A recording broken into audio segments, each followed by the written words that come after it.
కార్మిక సైన్యాన్ని సృష్టించి వెలుగుల కిరణాలే సంధించే 6 జిల్లాల మైనింగ్ కేంద్రం తెలంగాణకే ఆణిముత్యం సింగరేణి. సభ్యులకు నమస్కారం. నా పేరు సాయి ప్రకాష్ చారి. మణుగూరు ఏరియాలో ఎంఎన్జీ ఓసీపీలో ఈపీ ఆపరేటర్గా పనిచేస్తున్నాను.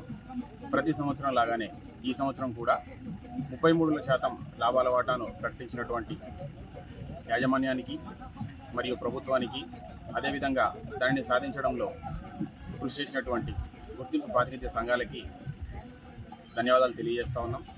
ఈ 33% లాభాల వాటాను ప్రకటించడం చాలా హర్షణీయం. కార్మికులందరూ కూడా చాలా సంతోషాన్ని వ్యక్తం చేస్తూ ఉన్నారు. కాబట్టి ఈ ప్రకటించినటువంటి లాభాల వాటా ఏదైతే ఉందో అది దాదాపు ప్రతి ఒక్క కార్మికుడికి ఆన్ యావరేజ్ 1,90,000 వరకు వచ్చే అవకాశం ఉంది. కాబట్టి ఏదైతే ఈ డబ్బు వస్తుందో దానిని జాగ్రత్తగా వినియోగించగలరని కార్మికులందరినీ కోరుకుంటా ఉన్నాను.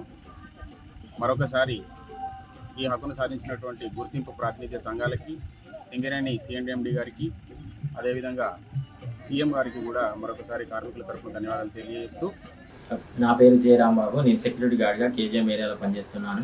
ఇటీవల ప్రకటించిన 33% లాభాల వాటాలో ప్రతి కార్మికుడికి సగటున 1,90,000 వస్తుంది. మాస్టర్లు ఎక్కువ చేసిన వారికి ఎక్కువగానే వస్తుంది. దీనికోసం కృషి చేసిన మా బలరాం సార్ గారికి, ఎండి గారికి మరియు రాష్ట్ర ప్రభుత్వానికి ధన్యవాదాలు. నా పేరు MD Usman, electrician, power system, OC3 RG2. మొన్న ప్రకటించినటువంటి లాభాలలో మన ముఖ్యమంత్రి గారు మరియు మన ఉప ముఖ్యమంత్రి బట్టి విక్రమార్క గారు, అదేవిధంగా మన కంపెనీ సిఎండి బలరాం సార్ గారు మరియు కార్మిక నాయకులు, యూనియన్స్ అందరూ కలిసి మనకు ఇదివరకు ఇచ్చిన దానికంటే 1% పెంచి 33% మనకు లాభాలు ప్రకటించడం జరిగింది. ఆ యొక్క డబ్బులను కూడా ఇదివరకు వచ్చిన దానికంటే కూడా ఈ సంవత్సరం ఎక్కువ వచ్చే అవకాశాలు ఉన్నాయి. మరి ఆ యొక్క అమౌంట్ను, ఆ యొక్క డబ్బులను వృధా కాకుండా మన కుటుంబ సభ్యుల గురించి, మన కుటుంబం గురించి పొదుపుగా చేయగలమని చెప్పని మరి యాజమాన్యానికి, ఇటు మన ప్రభుత్వానికి మా తరఫున కృతజ్ఞతలు చేస్తాము. ధన్యవాదాలు. రాజ్ కుమార్ అయ్య, హాస్పేట్ ల్యాంపురం సిఎస్ఎల్గా విధులు నిర్వహిస్తున్నాను. గత సంవత్సరం లాభంలో వాటాగా 33% ప్రకటించడం జరిగింది. సీఎం రేవంత్ రెడ్డి గారు మరియు సిఎండి బలరాం గారు మరియు యూనియన్ నాయకులు చొరవతోని ఈ 33% ప్రకటించుకోవడం జరిగింది. సుమారుగా ఒక్కొక్క కార్మికుడికి 1,90,000 రూపాయలు వచ్చే అవకాశం ఉంది. ఇట్టి మనీని దుర్వినియోగం చేయించుకోకుండా అందరూ సద్వినియోగం చేసుకోవాలి. అదేవిధంగా యూనియన్ నాయకులకు సిఎండి బలరాం గారికి ప్రత్యేక ధన్యవాదాలు తెలుపుతూ మన రాష్ట్ర సీఎం ముఖ్యమంత్రి రేవంత్ రెడ్డి గారు కూడా ప్రత్యేక ధన్యవాదాలు తెలుపుతున్నాం.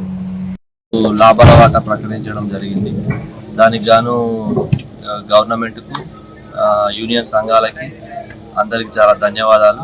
33% ప్రకటించడము, దాంట్లో మనకి మినిమం కార్మిక సగటున ఒక్కొక్కరికి 1,90,000 నుంచి 2 లక్షల వరకు ఇస్తున్నందుకు గవర్నమెంట్కు, యూనియన్ సంఘాలకి మరియు కార్మికుల తరఫున ధన్యవాదాలు తెలియజేస్తున్నాను. నా పేరు మనిష. నేను కేకీత ఇంప్లాంట్లో బదిలీ వర్కర్గా పనిచేస్తున్నాను.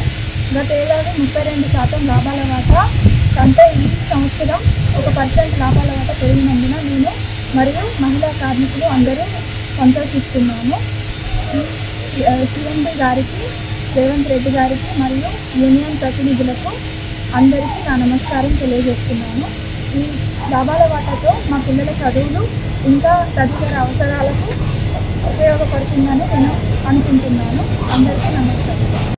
సింగరేణికి సంబంధించిన మరిన్ని విషయాలపై సమగ్ర విశ్లేషణ, వివరాలతో కూడిన ఆసక్తికర, విజ్ఞానదాయకమైన కార్యక్రమం కోసం, అలాగే మరిన్ని స్ఫూర్తిదాయక సాంస్కృతిక కార్యక్రమాల కోసం సబ్స్క్రైబ్ చేయండి సింగరేణి సైరన్ యూట్యూబ్ ఛానల్.